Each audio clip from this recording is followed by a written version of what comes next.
ఉద్దేశంతోనో లేకపోతే మా పెత్తనం చెలాయించాలనుకునే ఉద్దేశంతోనో వాళ్ళు ఏం చేస్తామనంటే ఒక పక్కేమో రెండు గ్రూపులు తయారైనాయి. కూటమి వాళ్ళు ఒక పక్క ఉన్నారు, అధికార పార్టీ వాళ్ళు ఒక పక్క ఉన్నారు. వాళ్ళేమో ప్రెసిడెంట్గా భూపాలు చేశామని చెప్పేసి, వాళ్ళు కాదు ప్రకాష్ జైన్ అని చెప్పేసి వీళ్ళు.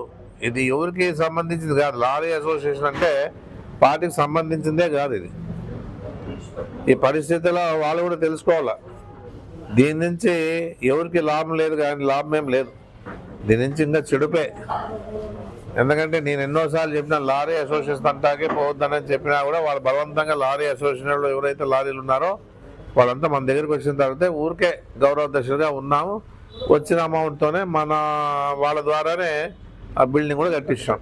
అంతేగాని ఏ రకంగా కూడా దాంట్లో దోచుకునే పరిస్థితి ఎవరికి ఉండదని చెప్పేసి కూడా మీ ద్వారా తెలియజేస్తా ఉన్నాను. దీని నుంచి ఎంతో ఆదాయం ఉంది. దీన్ని ఏదో